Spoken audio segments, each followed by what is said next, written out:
This program is made possible by the loyal financial support of the friends and partners of Family Policy Institute. You are the salt of the earth. You are the light of the world.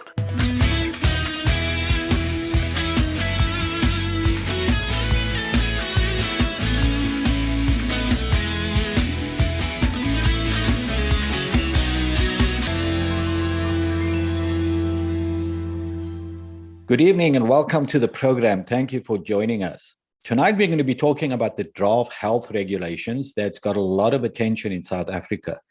Well, there's been a change in or an extension to public comments. The Minister of Health, Dr. Joe Fala, has published an additional government gazette with new email addresses and dates and all kinds of things. And there's much confusion as a result of all of this, but I'm sure you, our viewers, have been watching this intently because of all the changes and controversy surrounding it. But now recently we've heard an organization by the name of Action for Freedom has challenged the Minister of Health at the Cape Town High Court, and they were granted an urgent hearing on the 26th of April. So to help us understand all of this, a representative of Action for Freedom, Cornell Loggenberg, joins us from the UK. Cornell, welcome to the program. Thank you for joining us. Thank you, Errol. Thank you. It's lovely to be here with you. So, Cornell, we've all seen your presentation on Facebook about the challenge to the Minister of Health, the replacement of the government gazette, the new dates, all kinds of things. And people are trying to make sense of all of this. You being a legal person would probably understand it better. But the purpose for this program is just to try to help our viewers understand what is happening. So just to go back to the beginning, on the 15th of March, the Minister of Health published in the government gazette this new, it's called Regulations Relating to the Surveillance and Control of Notifiable Medical Conditions Amendment. And then he invited the public to comment on that, giving them 30 days, which ended on the 15th of April. But now he's published an additional government gazette extending that deadline by 10 days to the 24th of April. But there's a whole lot of issues related to that. So please bring us up to date. Yeah, happily will, Errol. Thank you, and to all your listeners. Firstly, the regulations that the minister is seeking to amend, they are the regulations which were published on the 15th of December, 2017. In 2017, back then, it was Minister Motsoaledi. He was the health minister back then, and he issued in a government government notice number, or gazette number rather, 40945, and it's government gazette notice number 604, and it was dated the 30th of June 2017, and he sought public consultation for regulations relating to the surveillance and control of notifiable medical conditions. So he sought public consultation on that. And he sought public consultation properly, consistent with the law, because he sought to make those regulations in terms of the Health Act, because it's the Minister of Health. So the Health Act gives him powers to make regulations. Now, when he wants to make regulations, he can do it in one of two ways. He could consult the public, or he doesn't have to consult the public. If he doesn't want to consult the public, he can simply issue that simply publish those regulations under Section 90, subsection 4, subsection C of the Health Act. And he doesn't need to consult anyone and just publish them, and they are law. But if he wants to consult the public, then he would have to issue that notice of the regulations that he contemplates to make under Section 90, subsection 4A of the Health Act. Now, Minister Motsoaledi, way back then, he did the right thing and he gave the public 3 months, which is the bare minimum to consult. And that's according to the Health Act, the National Health Act. That's according to the Health Act. So Health Act number 61 of 2003, South African National Health Act. And you will find it in those sections I've just quoted. Now, many years later, you have a new health minister who has also issued government notice saying, I, the new minister, would like to make some new laws. And I'd like to put them into the regulations relating to the surveillance and control of notifiable medical conditions. And these are the laws that I'm planning, or regulations that I'm planning to insert into the law. So for that reason, he says it's an amendment. So he's amending some of them. And he says, here they are, I'm publishing them for you, and I'd like your consultation. Do you hear that? I'd like your consultation.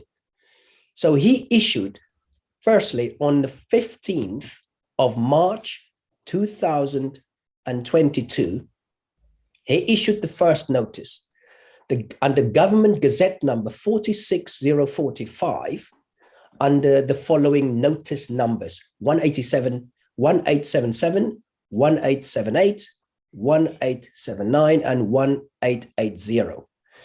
And 1877 was the notice relating to the surveillance and control of notifiable medical conditions, and he called it amendment.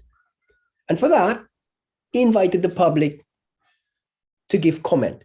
But on the same day, Errol, he issued another notice. Notice Government Gazette number 46048. He issued the following notice numbers: 1882, 1883, 1884, and 1885. And he said, this Government Gazette number, with all these new notices, replaces the earlier notices 1877 to 1880. He replaced them. So okay, so if he's replacing a Government Gazette and notices that were published on the 15th of March, replacement in my mind says then the one he's replacing is no longer valid. It's null and void because I'm replacing it with a new Government Gazette and notices. So what happens now? Because a lot of people have been responding to that 15th of March Government Gazette. Thousands and over 400,000 submissions were made in response to the 15th of March Government Gazette, an invitation from the Minister of Health. So if he replaced it on the 14th of April, what happens now? Before coming to the 14th of April, so on the 15th of March 2022, the minister issued two notices. First, that one, that starting with the notice numbers 1877 right through to 1880. Then on the very same day, probably a few hours later, shockingly, he issued corrective notice, and he says, this replaces everything under Government Gazette number 46045. Everything. He says it replaces it. Do you understand why he's done this? Is there any indication on what happened there? Well, the minister hasn't exactly told the public, but having read into the one that he published first, the minister made reference to one of the legal bases for issuing that notice, the regulations relating to surveillance and control of notifiable medical conditions.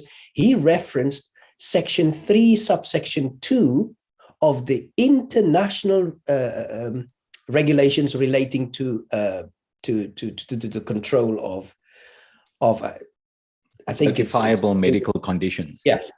So those regulations. But when you look at Section 3, subsection 2 of that piece of legislation that he referenced, it's a presidential power. So was that the error then, that he That misquoted a subsection that is only supposed to be quoted by the president of the country? That only gives the president the power to issue regulations, not him.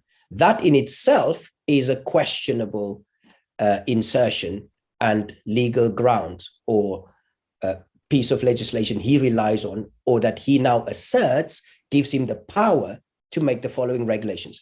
That is one piece.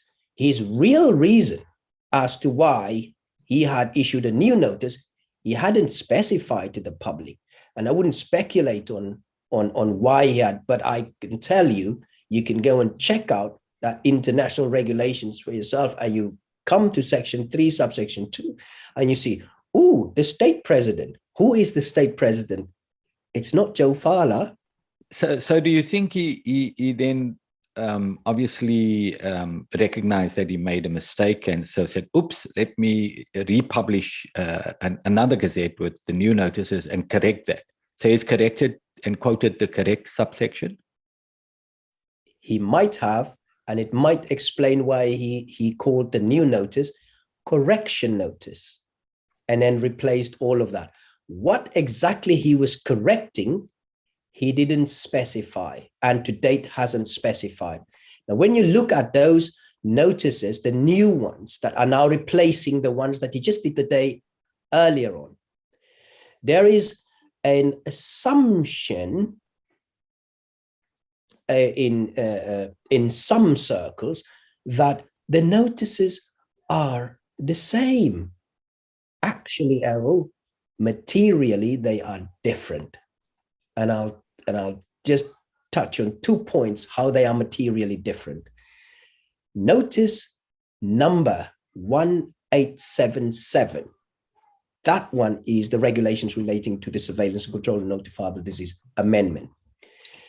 Now that one, when you go right down to page 19, he covers the issue of the refusal of medical examination, prophylaxis, treatment, isolation, quarantine, and protocols in public areas and gatherings.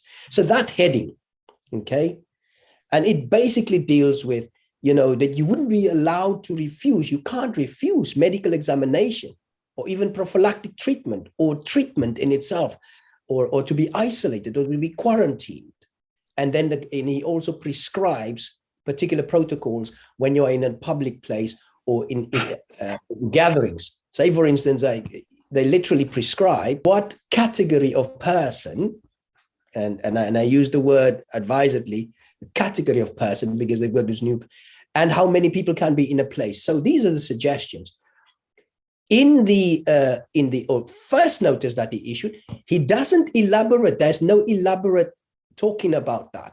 When you look at the new notice that he issued, it now covers elements such as requiring that if you want to be in attendance, for instance, at a gathering, as a church gathering, you're going to be required to show proof of vaccination, a vaccination certificate, and you can only fill 50% capacity of that building, and you're going to have to distance yourself. This is all on the back of, if the government declares a pandemic, but here's a little surprise, not just when they declare a pandemic, but also an endemic. That's not in the original notice.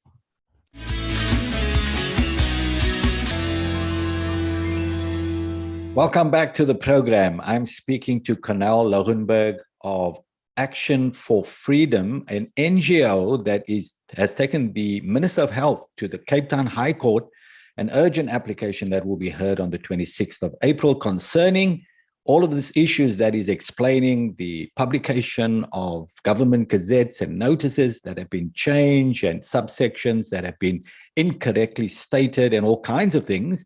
So Cornell is helping us a lot to understand this and what is going to happen on the 26th of April. So Cornell, thank you so much for your time, for joining us this evening to talk about all of this. So there's obviously mistakes being made and also things being changed. So we don't understand all the murky going ons in government.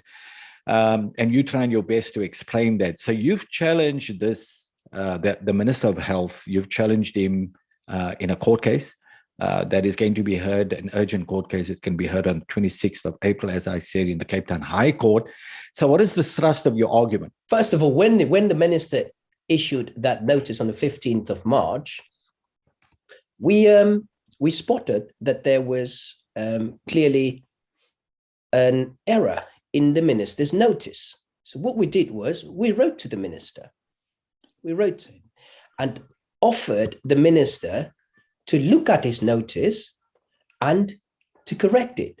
So basically asking the minister, if the minister intended to consult the public, then we suggest that the minister make the adjustment in his notice effectively to say that under section 90, subsection 4C, 4A of the Act, that he seeks consultation on, not section 90, subsection 4C, because C says no consultation.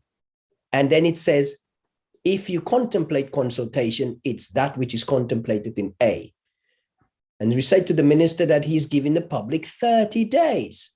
We also asked the minister in that letter, if the minister has a reference, statutory reference that gives him the power to give the public only 30 days, to please furnish us with such copy. We have received no response from the minister. We sent a letter by a recorded post at the minister's office address. There was obviously a bit of history to that as well, difficulty of getting in there, but eventually we got the document delivered. Minister hadn't acknowledged our letter, neither had he responded. And given the short notice of time to when he was going to end the consultation process, we thought it fit and necessary to launch the matter at court and inform the minister of our motion. So we gave them notice and they got called to court on the 14th. Arrived at court on the 14th, and surprise, surprise, as a matter of response, they told us that the minister has just issued a new notice, which is on the 14th. He said, now giving the public 10 days extension. So that is the same day that you challenged the minister to the Cape Town High Court. He had to appear in court to answer to your challenge. And earlier in that day, he issued an emergency government gazette on the same day, 14th of April, with an extension to the comments to the 24th of April, and apparently new notice numbers as well. Okay, we had issued notice well in advance, and we asked for a response. They hadn't. The minister instructed a law firm in Cape Town who couldn't, according to them, apparently they couldn't get hold of the minister, but they managed to get hold of the minister, what appears to be on the 13th. I don't know, we don't know whether that was the only time they got hold of the minister, but they seem to have managed to conclude on the 13th to issue a notice to be published on the 14th, because that notice that they've issued is signed on the 13th of April, a day before the minister was due in court. So on the 13th, a decision was made. We're going to issue the public 10 extra days for consultation. But consultation on what? Yeah. So, Cornell, do you think that was in response to this court challenge that the minister then issued quickly this new updated government gazette extending comments for public comment on this health amendment bill?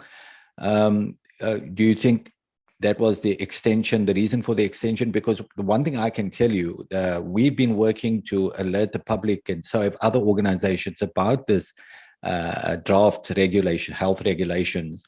And we've been telling people that, the cutoff date is the 16th of April, and people have been sending in, hundreds of thousands of submissions were sent to the email address provided by the Department of Health. Nobody, to my knowledge, has asked for an extension. An extension for comments. Everybody's working towards that. I think it's the 15th or 16th of April. And so we were surprised when we heard that the minister has issued this new government gazette and extended the deadline for public comments to the 24th of April. But you think it was in response to your court challenge? You used the word there, surprise. The minister gives his reasons on television in a Zoom meeting with other cabinet ministers. And he says, it's because there's been such a surge of interest. And he has to date, I think he quotes the number 160 or 180,000, but don't quote me on that. But it's far less. It's below 200,000. He says that's how many comments he had received. But Errol, in fact, well over 200,000 submissions had been made just through Dear SA, even at the time when the minister said that. So now the Cape Town High Court has agreed to hear this urgent application on the 26th of April. What is the thrust of your argument? What are you trying to achieve by this court action? For the minister to give the public their rightful, lawful time to consult on these regulations, because the public has a statutory right to participate in the legislature if you want to make laws. It's either you involve the public or you don't. He clearly wants to involve the public, but the statutory minimum is 3 months. It means it could be 4, 5, 6, it could even be a year. Now, the other problem is there's a lot of people that don't have access to internet and emails, and obviously they know nothing about this, this amendment to the Health Act, which is going to affect and impact their lives quite significantly. So that could also be a challenge, because usually what government does is they travel around the country. The portfolio committee, like the health portfolio committee, would travel around the country and give people opportunity to make oral submissions. Those who don't have internet cannot write and send emails, so they can make oral presentations, and it's recorded. Now, this hasn't happened because this has been rushed. And we do understand that the haste for this, getting this amendment in place, it's so that by the time this extension to the Disaster Management Act, that the state of disaster ends on the 4th or 5th of May, and I think the rush is to get this in place so that they continue to have these regulations that they can use to control people and their health decisions. Am I correct? As you rightly said, Errol, some people hadn't known of the notice. But there are some people who hadn't even known of the first notice. So 10-day extension doesn't amount to 40 days for them. It might be the first time people actually hear about the notice when the 10-day notice was issued. So how many days do they have? 10 days. Yeah, wow. This is really So you have just said there, where you coined the phrase where you said people don't have access to this, and then he only consults. And you described correctly how they had in the past evidently sought it necessary to go and consult people, even by way of a caravan, whatever they do, to go and consult.